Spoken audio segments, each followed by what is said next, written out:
सुप्रभात सभी छात्र छात्राओं, अजीज मित्रों और मेरे हृदयगत भावनाओं से जुड़े हुए सभी प्रबुद्ध बुद्धिजीवी तैयारी करने वाले विद्वान साथियों।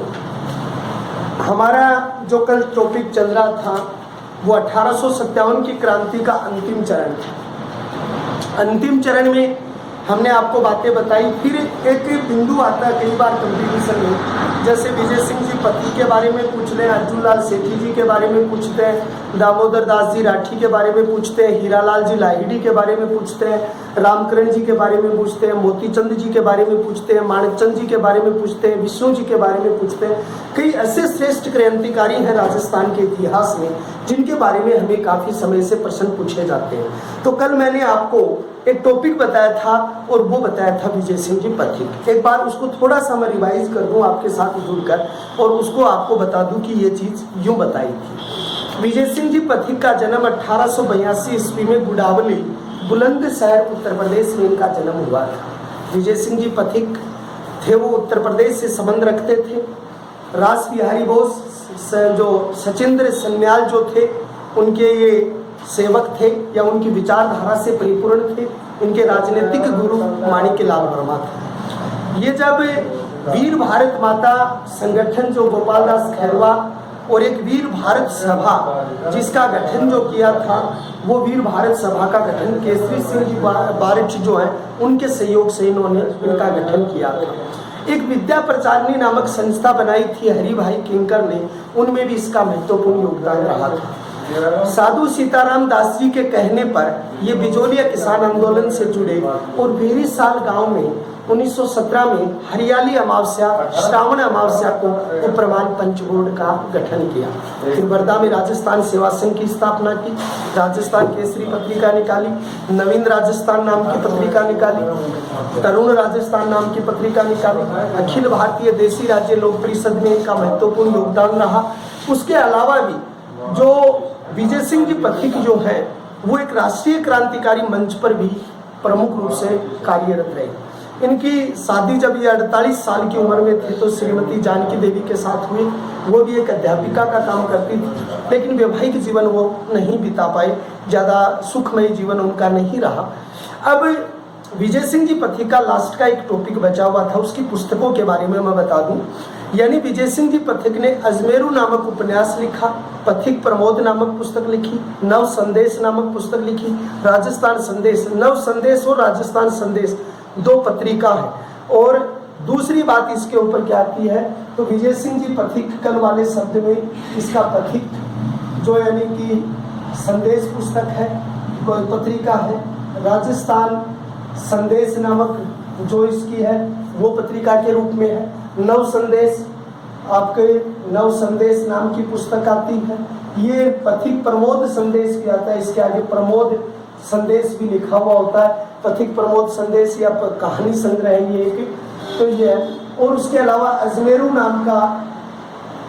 नाम का एक उपन्यास के रूप में उन्होंने रचित किया था, तो अजमेरू उपन्यास की रचना की थी। तो विजय सिंह जी पथिक ने अजमेरू उपन्यास लिखा था। पथिक संदेश, प्रमोद संदेश ये एक कहानी संग्रह है। राजस्थान संदेश, नव संदेश नाम की 2 पत्रिकाएं हैं। ये यानी किसने निकाली? विजय सिंह जी पथिक के द्वारा निकाली गई थी। विजय सिंह जी पथिक की मृत्यु जो हुई 29 मई सन 28 मई 1954 ईस्वी के अंतर्गत हुई थी। तो इनकी मृत्यु कब हुई? 28 मई 1954 ईस्वी को इस महान क्रांतिकारी की मृत्यु हो गई थी विजय सिंह जी पथिक साहब की। लेकिन ये कहा जाता है कि 29 अप्रैल 1991 को 29 अप्रैल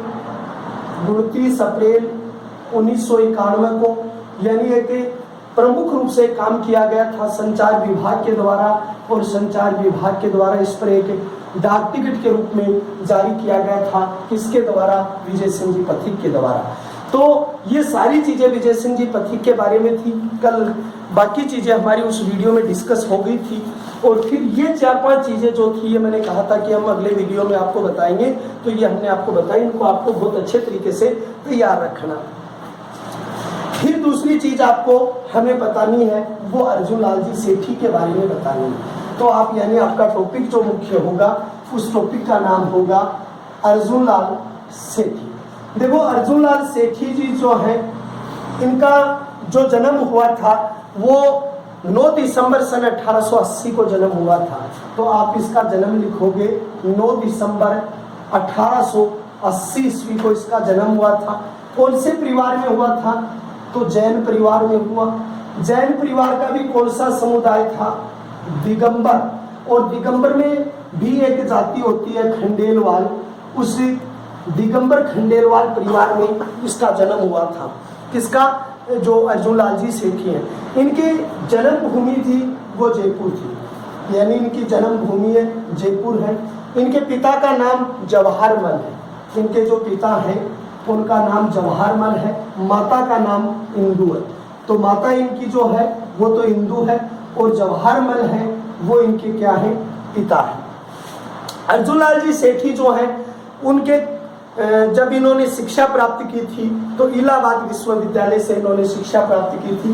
तो शिक्षा का क्षेत्र इनका रहा इलाहाबाद विश्वविद्यालय, जो उस समय एक बहुत बड़ा विश्वविद्यालय हुआ करता था विश्वविद्यालय। और ऐसा भी माना गया है इस इतिहास में ये जैन धर्म के प्रथम स्नातक थे भाई, यानी जैन समुदाय जो है उस जैन समुदाय के प्रथम स्नातक माना गया इसको, या प्रथम स्नातक के रूप में स्वीकार किया जाता है किसको? अर्जुन लाल जी जो सेठी हैं उन अर्जुन लाल जी सेठी को माना जाता है। 1905 में इन्होंने पहली बार स्वदेशी आंदोलन में भाग लिया।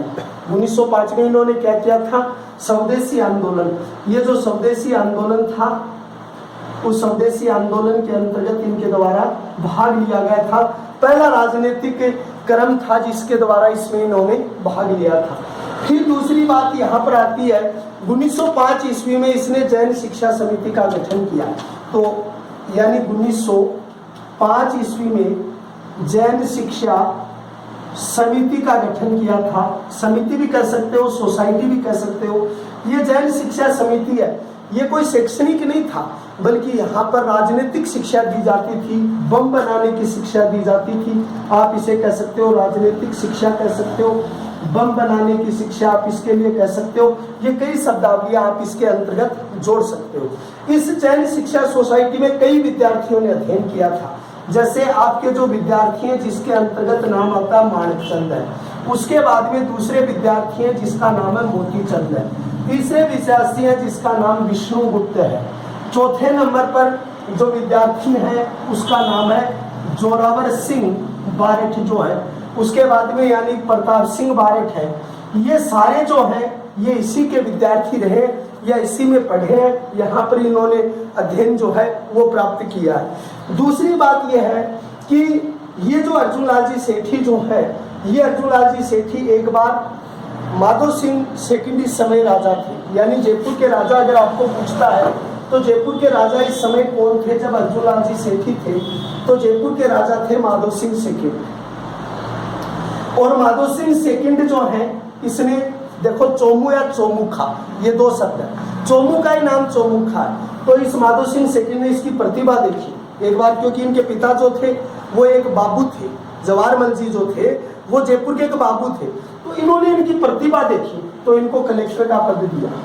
कलेक्टर का पद यानी कि ऑफर किया तो इन्होंने उस कलेक्टर का पद ठुकरा दिया, नहीं मैं राजनीतिक गतिविधियों के अंतर्गत क्या लूंगा, भाग लूंगा, इसलिए इन्होंने इस बात को ठुकरा दिया था। जो अर्जुन लाल जी सेठी जो है उस अर्जुन लाल जी सेठी की एक महती भूमिका रही है कि कौन कौन सी क्रांतिकारी गतिविधियों में उसकी महती भूमिका रही। तो सबसे पहली महती भूमिका इनकी रही थी वो लॉर्ड होर्डिंग बम कांड में इसकी भूमिका रही। अब ये बम कांड कब हुआ? 23 दिसंबर सन 1912 ईस्वी को रहा। इसकी कुछ चीजें मैं आपके साथ जोड़ के आपको बताऊंगा, उसे आप थोड़ा ध्यान से देखिएगा। ये जो लॉर्ड होर्डिंग जो है 23 दिसंबर 1912 को, इस समय से पहले हमारी भारत की राजधानी थी वो कोलकाता थी। कौन सी राजधानी थी? कोलकाता। कोलकाता कौन सी नदी के किनारे बसा हुआ है? हुगली नदी के किनारे बसा हुआ है। चारानोक नामक व्यक्ति ने कोलकाता के वास्तुकार रहे हैं। तो 1912 में हमारी राजधानी लॉर्ड होर्डिंग ने दिल्ली स्थानांतरित कर दी थी। अब वो खुश थे दिल्ली स्थानांतरित करके।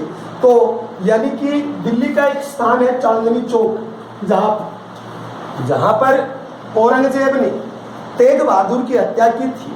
और सिखों का प्रसिद्ध गुरुद्वारा शीशगंज गुरुद्वारा बना हुआ है, वही जगह थी चांदनी चौक। वहां पर हाथी पर बैठकर जुलूस निकाल रहे थे, किसका? लॉर्ड होर्डिंग नामक व्यक्ति थे, उसका यानी जुलूस निकाल रहे थे। तो उस पर जोरावर सिंह बारठ, प्रताप सिंह बारठ ने उसके ऊपर बुर्का पहन के क्या फेंक दिए थे? बम फेंक दिए थे। यानी इस पर क्या फेंका? बम फेंका। बम फेंका क्या पहनकर? बुर्का पहनकर इसके ऊपर बम फेंक दिया लॉर्ड होर्डिंग पर। किसने? दो व्यक्ति इसके साथ जुड़ेंगे, जोरावर सिंह बारठ और यानी कि दूसरे व्यक्ति हैं वो प्रताप सिंह बारठ है। वैसे तो योजना तो इनकी है, लेकिन इन दोनों ने उस पर क्या फेंक दिए थे? बम फेंक दिए थे। और जब बम फेंके गए थे तो उसमें क्या हुआ कि इसका जो हाथी का महावीर था, जो यानी कि उसका महावत था, वो महावत था, वो उसके अंतर्गत मारा गया। लॉर्ड होर्डिंग उस समय क्या हो गए थे? बाल बाल बच गए थे, इसलिए यानी इन पर मुकदमा क्या हो गया था? दर्ज हो गया था। लेकिन अर्जुन लाल जी सेठी यहाँ थोड़ा सा काम अलग तरीके से कर रहे थे, तो उनका नाम यहाँ से नहीं आया था। दूसरी घटना यानी कि थी अर्जुन लाल जी सेठी का निमेज हत्याकांड में 20 मार्च 1913 को दूसरी बार उनका नाम उछला था। तो यानी कि दूसरा हत्याकांड जो था वो था निमेज हत्याकांड। 20 मार्च 1913 ईस्वी को ये दूसरा हुआ। ये निमेज नामक बिहार की एक जगह आरा, बिहार की कौन सी जगह? आरा नामक जगह। तो जगह का नाम क्या? बिहार जो क्षेत्र है, और बिहार की एक जगह जिसका नाम क्या है? आरा। तो बिहार के आरा नामक स्थान पर यह हुआ। और वहां पर एक प्रसिद्ध महंत थे, यानी निमेज के क्या थे? महंत थे। और महंत का नौकर जो था, नौकर भगवंत दास था। नौकर कौन था? भगवंत दास था। ये भगवंत दास तो नौकर था, और यहाँ एक प्रसिद्ध महंत हुआ करते थे, सिद्ध पीठ थी ये, वहां पर लोगों की आस्था थी। अब इन क्रांतिकारियों का मानना था कि इस महंत के पास बहुत सारा धन है, और अगर वो धन सारा हमें मिल जाए तो हम क्रांतिकारी गतिविधियों को बहुत अच्छे तरीके से क्या कर देंगे? संचालित कर लेंगे। तो इनमें 3 व्यक्ति तैयार किए। एक व्यक्ति तैयार किया माणकचंद, दूसरा व्यक्ति तैयार किया जिसका नाम मोतीचंद, और तीसरा व्यक्ति जो तैयार किया विष्णुगुप्त। ये तीसरा व्यक्ति था। ये तीनों को इस काम के लिए तैयार किया। इन तीनों ने क्या किया? उस महंत की हत्या कर दी, और महंत की हत्या करके उसने भगवंदास नौकर था उसकी भी हत्या कर दी। लेकिन कहा जाता है इसमें उसे कुछ नहीं मिला, एक नाममात्र किसी उनको क्या मिली थी? घड़ी मिली थी, और इसके अलावा उसको कुछ नहीं मिल पाया। तो इस निमेज हत्याकांड में भी किसका नाम उछल गया था? यानी कि जो अर्जुन लाल जी सेठी जो है, उस अर्जुन लाल जी सेठी का, और लॉर्ड होर्डिंग बम कांड है उसके अंतर्गत भी इसका नाम उछल गया था। तो इन 2-3 जगह अर्जुन लाल जी सेठी जो है वो सुर्खियों में आ गए थे कि जो घटनाक्रम के अंतर्गत। लेकिन उसके अलावा जो चीजें हैं, अर्जुन लाल जी सेठी जो है उनको इस निमेज हत्याकांड के कारण थोड़ा शक के दायरे में ले लिया और उनको जेल में भेज दिया। लेकिन राजस्थान में बहुत सारे लोगों ने आंदोलन कर दिया कि भाई अर्जुन लाल जी सेठी है वो दोषी नहीं है, तो इसलिए इसको मद्रास प्रेसिडेंसी में भेज दिया गया। कहाँ भेज दिया गया इनको? मद्रास प्रेसिडेंसी में इसको भेज दिया गया। ये बात आपको याद रखनी पड़ेगी। मद्रास कैसे? जैसे उस समय 4 नगर थे, दिल्ली, कोलकाता, मुंबई और मद्रास, ये 4 थे। तो इसको मद्रास प्रेसिडेंसी में भेज दिया गया, और वहां पर एक जेल में इसको रखा गया, वेलूर जेल के अंतर्गत रखा गया था, और वेलूर जेल में इसको बंदी बना के रखा। वेलूर जेल में इन्होंने 70 दिन का अनशन किया। 70 दिन का क्या किया था? अनशन किया था। ये प्रश्न 2nd ग्रेड में आ भी गया है कि 70 दिन का अनशन किसमें किया? वेलूर जेल है, साउथ दक्षिण क्षेत्र में, कर्नाटक क्षेत्र में ये वेलूर जेल है। तो वहां पर इन्होंने अनशन किया। वहां से ये फ्री कब हुए? 1920 में इनको वहां से क्या कर दिया गया? रिहा। उस समय भारत छोड़ो आंदोलन, असहयोग आंदोलन चला, तो उनको वहां से फ्री कर दिया गया था। एक बात यहाँ कही जाती है कि अर्जुन लाल जी सेठी जो है, उस अर्जुन लाल जी सेठी ने हमेशा क्रांतिकारी गतिविधियों में अपना महत्वपूर्ण योगदान दिया था, और सर्वश्रेष्ठ योगदान के लिए इतिहास में जाने भी जाते हैं। इन्होंने कई पुस्तकें इस समय लिखी। पहली पुस्तक इसने लिखी महेंद्र कुमार, दूसरी पुस्तक इसने लिखी पार्श्व यज्ञ, उसके बाद लिखी मदन पराजय। ये कांग्रेस अधिवेशन के अंतर्गत जो पराजय हुई थी उसका उल्लेख है, मदन पराजय। पार्श्व यज्ञ, महेंद्र कुमार, स्त्री मुक्ति, शूद्र मुक्ति, महेंद्र कुमार पार्श्व के मदन प्राजे ये नाम की कई पुस्तकों का जो लेखन कार्य जो है वो उसके द्वारा किया गया था। किसके द्वारा? अर्जुन लाल जी सेठी के द्वारा किया गया था। उन्होंने उसके बाद आकर 1920 में अपना जो केंद्र बनाया वो केंद्र जयपुर के स्थान पर अजमेर को बना दिया। जयपुर के स्थान पर किसको बना दिया? अजमेर को बना दिया। इन्होंने यहाँ पर अजमेर अपना स्थान रख दिया था। इसके बीच में घटना और हुई थी कि जब ये क्रांतिकारी गतिविधियों में लिप्त थे, जब इनकी क्वालिटी प्रतिभा का पता चला तो माधव सिंह ने इनको प्रधानमंत्री पद भी ऑफर किया था। फिर मिर्जा इस्माइल को बनाया था कि भाई आप प्रधानमंत्री बन जाओ। तो उसने कहा कि अगर मैं आपका प्रधानमंत्री बनता हूँ तो अंग्रेजों को भारत से बाहर कौन निकालेगा। ऐसे शब्द कहकर माधव सिंह को सह सम्मान उसका पहले तो कलेक्टर पद लौटाया और फिर उनको प्रधानमंत्री पद भी उनका लौटा दिया गया था। लास्ट में क्या हुआ कि इनके जीवन में जैसे सूरत अधिवेशन में भी इन्होंने भाग लिया था 1907 के अंतर्गत, जब ये रास बिहारी बोस और सन्याल चंद्र के इनके सबके नजदीक आ गए थे, तो क्रांतिकारी गतिविधियां इनके रग रग में या ये कह सकते हो भावनाओं में ओतप्रोत हो गई थी। अब क्या हुआ कि 1920 के बाद में कुछ तो उम्र भी हो गई और कुछ परेशानियों के दौर से भी गुजरे। तो 1920 में इन्होंने रेल से रिहा होकर हिंदू मुस्लिम एकता के ऊपर विशेष ध्यान दिया। हिंदू मुस्लिम एकता पर विशेष क्या दिया? ध्यान दिया कि कैसे हिंदू मुस्लिम एकता है उसको विकसित किया जा सकता है, कैसे उनको आगे जोड़ा जा सकता है। तो यानी हिंदू मुस्लिम एकता पर जोर दिया, दाढ़ी बढ़ा ली। और इसने लास्ट का जीवन मोइनुद्दीन चिश्ती की दरगाह पर, कहाँ पर? मोइनुद्दीन जो चिश्ती है उस मोइनुद्दीन चिश्ती की दरगाह पर बच्चों को अरबी व फारसी की शिक्षा दी। अगर दो चीजें आपकी आती है, अरबी और फारसी शोध संस्थान कहाँ है? तो अविकानगर टोंक क्षेत्र आता है जहाँ भेड़ अनुसंधान केंद्र है। अरबी फारसी शोध संस्थान तो आता है टोंक में आता है। लेकिन अगर आपसे प्रश्न पूछा जाए अरबी फारसी की बच्चों को शिक्षा मोइनुद्दीन चिश्ती की दरगाह पर दी थी तो वो अर्जुन लाल जी सेठी के द्वारा दी गई थी। और अर्जुन लाल जी सेठी ने जो ये शिक्षा दी है उस शिक्षा के कारण वहाँ के लोग ये समझने लगे थे कि ये मुस्लिम है। और जब इसकी मृत्यु हुई थी 23 दिसंबर सन 1941 को तो मुस्लिम समझकर इनको दफना दिया गया था। तो इसकी मृत्यु हुई 23 दिसंबर 1941 को। और जब 23 दिसंबर 1941 को इनकी मृत्यु हुई तो इसे मुस्लिम समझकर इसे क्या कर दिया गया था? दफना दिया गया था। ये आपका विजय सिंह पथिक के बाद में दूसरा क्रांतिकारी पूर्ण हुआ और उस क्रांतिकारी का नाम क्या था? अर्जुन लाल जी सेठी जो है, जो इस क्रांतिकारी योगदान के अंतर्गत अपनी महत्वपूर्ण भूमिका रखते हैं। एक विशेष परिवार का हमेशा योगदान रहा है और उस परिवार का नाम है बारठ परिवार। अगर जब भी राजस्थान की स्वतंत्रता का इतिहास लिखा जाएगा, राजस्थान की स्वतंत्रता की गौरव गाथा का बखान किया जाएगा तो उस गौरव गाथा के बखान में बारठ परिवार का नाम बहुत सर्वश्रेष्ठ से आएगा। और इनमें प्रथम व्यक्ति है जिनका नाम इसके साथ जुड़ता है और उसका नाम है जोरावर सिंह। जो बारठ है ये जोरावर सिंह बारठ इसके साथ जुड़ता है। जोरावर सिंह बारठ का जन्म उदयपुर क्षेत्र में हुआ था।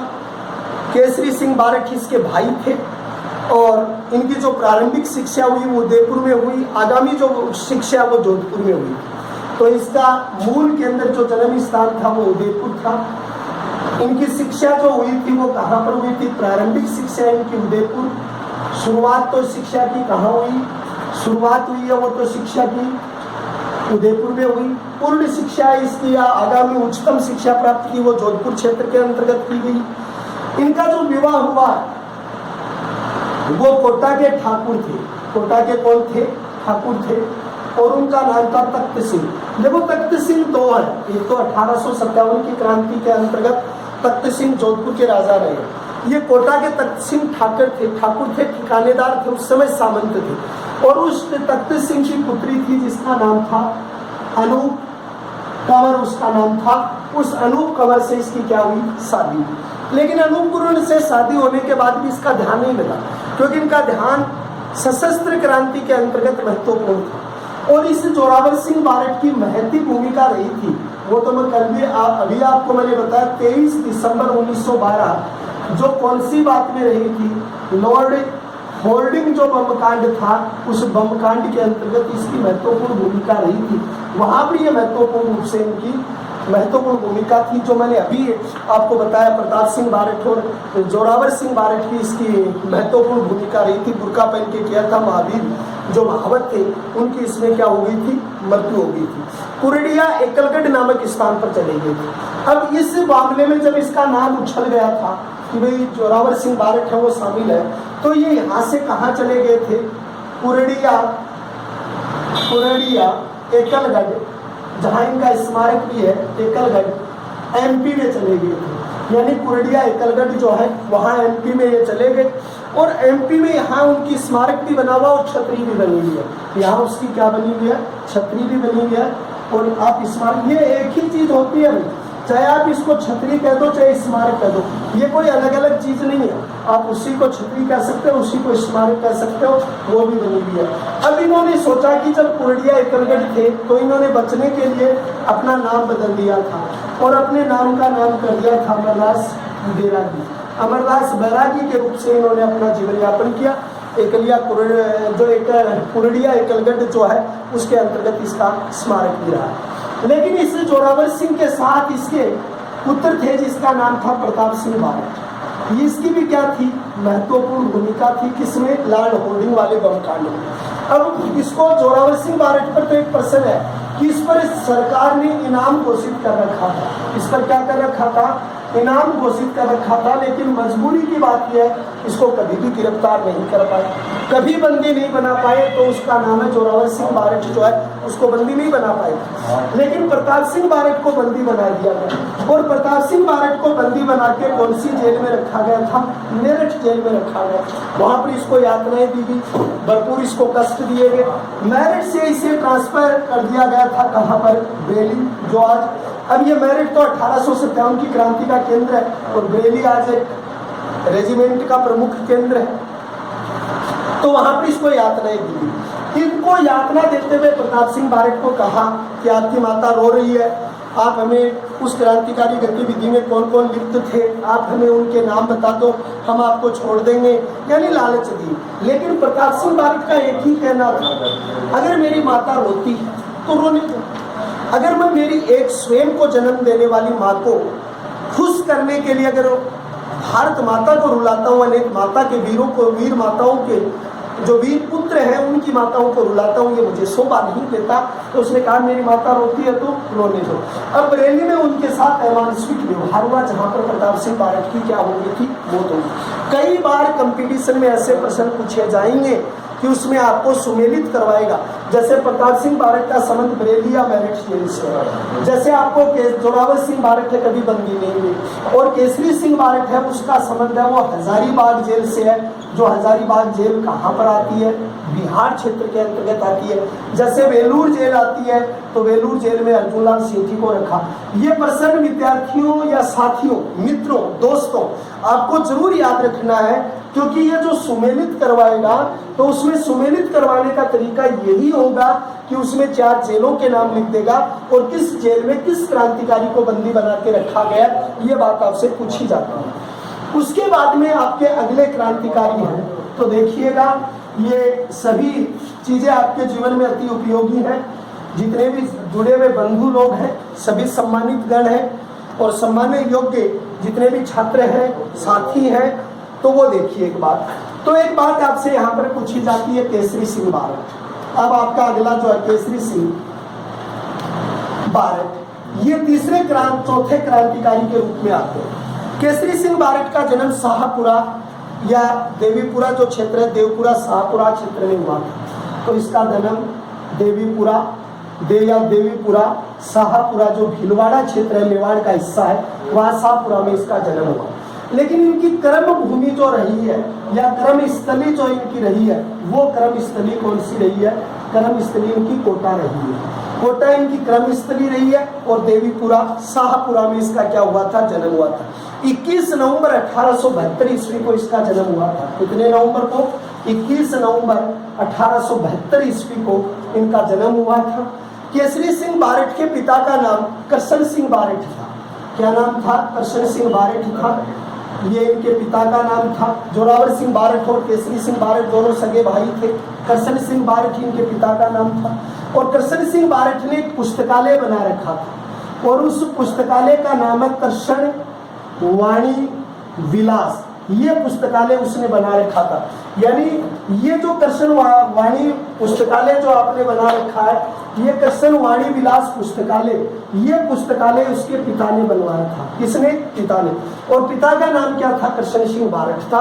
उन्होंने इसको क्या किया था? पुस्तकालय का निर्माण करवाया था। दूसरी बात यहाँ पर कही जाती है, ये मेजिनी को अपना गुरु मानते थे। देखो मेजिनी कौन थे?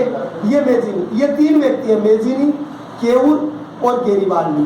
ये तीनों व्यक्तियों का संबंध कहाँ से था? ये तीनों व्यक्तियों का संबंध किससे था? ये तीनों संबंधियों जो संबंध था वो इटली से था। इटली के एकीकरण से इनका संबंध था। तो ये अपना गुरु किसको मानते थे? मेजिनी को अपना गुरु मानते थे। इन्होंने मेजिनी की पुस्तकें मंगवा कर पढ़ी थी और ये पुस्तकें इन्होंने लंदन विनायक दामोदर सावरकर जो है उससे भी संपर्क किया, लोकमान्य तिलक से भी। यानी इनका संपर्क वास्तव में सुदृढ़ क्रांतिकारियों से इनका क्या था? संबंध था।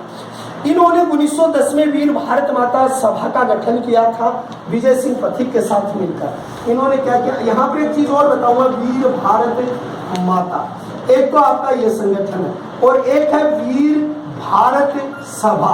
ये दो अलग अलग है भाई, दोनों ध्यान से देखेंगे आप इसको। एक है वीर भारत माता, इसकी स्थापना तो की गई है किसके द्वारा? गोपाल दास खैरवा के द्वारा की गई थी 1910 ईस्वी के अंतर्गत। और ये स्थापना गोपाल दास खैरवा विजय सिंह पथिक आता है। और एक वीर भारत सभा जो है उसकी स्थापना केसरी सिंह बारठ और उसके सहयोगी कौन रहे? विजय सिंह पथिक रहे। दोनों के सहयोगी वही रहे। तो इन्होंने इसकी क्या की गई थी? स्थापना की गई थी। केसरी सिंह बारठ का जैसे अर्जुनलाल जी सेठी का योगदान था निमेज हत्याकांड में, उस तरीके से जोधपुर के एक धनी साधु थे प्यारेलाल, उनकी हत्या में इनका महत्वपूर्ण योगदान रहा था। तो मैं उसके बारे में आपको बताऊं, प्यारेलाल जी के बारे में, जो एक साधु थे, महंत थे, सिद्ध पुरुष थे। तो 1912 में ये घटना हुई थी। तो ये 1912 और किसकी हत्या की थी? प्यारेलाल साधु थे। और प्यारेलाल साधु कहाँ के थे? जोधपुर के साधु। ये प्यारेलाल साधु थे, उसकी हत्या 20 जून 1912 को हुई। कब हुई? 20 जून 1912 को की गई। इनकी हत्या में हीरालाल लाहड़ी, हीरालाल जौहरी, रामकरण, केसरी सिंह बारठ आदि लोग इसके अंतर्गत जुड़े हुए थे। तो कौन थे? हीरालाल जौहरी इसमें शामिल थे, हीरालाल लाहिड़ी इसमें शामिल थे, इसके बाद में इंदुलाल इसमें शामिल थे। इसके अलावा यहाँ पर जो शामिल है रामकरण सिंह शामिल है, रामकरण सिंह इसके अंतर्गत शामिल है। ये सारे व्यक्ति इसके अंतर्गत हैं और इनके कारण इन्हें क्या हुई थी? कारावास की सजा हुई थी। और कारावास में केसरी सिंह बारठ को कहाँ रखा गया था? हजारीबाग। लेकिन केसरी सिंह बारठ जो थे एक कवि थे, एक महान कवि भी इनको कहा जा सकता है। ये कवि थे, इन्होंने 1903 ईस्वी के अंतर्गत, बहुत ही महत्वपूर्ण बात है, 1903 ईस्वी में मेवाड़ के महाराणा, मेवाड़ के महाराणा, और मेवाड़ के महाराणा का नाम क्या था? फतेह सिंह। क्या नाम था मेवाड़ के महाराणा का? फतेह सिंह नाम था। और मेवाड़ के महाराणा जो फतेह सिंह थे, उस मेवाड़ के महाराणा फतेह सिंह ने दिल्ली दरबार में भाग लिया था। तो इसने 13 सोरठे लिख के भेजे थे। क्या भेजे थे? 13 सोरठे। और 13 सोरठों को क्या कहते हैं? चेतावनी राव चंदुट्या कहते हैं। ये 13 सोरठे उसने लेके भेजे थे, ट्रेन में उसको मिले, बीच रास्ते में वो अपनी यात्रा छोड़कर आ गई थी। उसके अलावा इन्होंने पुस्तक लिखी थी, प्रताप चरित्र नाम की पुस्तक लिखी, दुर्गादास चरित्र नाम की पुस्तक इसने अपने जीवन काल के अंतर्गत लिखी, रूठी रानी नामक पुस्तक इनके द्वारा लिखी गई है। उसके अलावा यानी कुसुमांजलि काव्य लिखा गया। कुसुमांजलि जो काव्य है ये एक लघु काव्य है, तो लघु काव्य इसने लिखा। तो कई पुस्तकों की रचना केसरी सिंह बारठ के द्वारा की गई थी। प्रताप चरित्र, दुर्गादास चरित्र, रूठी रानी, लघु काव्य, कुसुमांजलि, ये आदि पुस्तकें इसके द्वारा लिखी गई है। तो ये सारी चीजें ऐसे ही क्रांतिकारियों में जैसे दामोदर दास राठी है, जिसने स्वतंत्रता संग्राम में धन दिया था।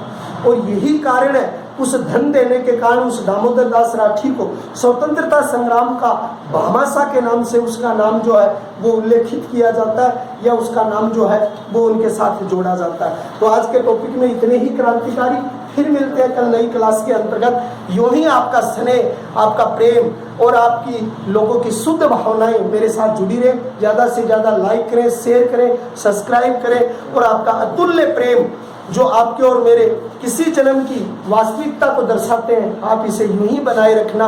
आपको ढेर सारी शुभकामनाएं, और अगली क्लास में एक बार फिर मिलते हैं कल के लिए और नए पीरियड में।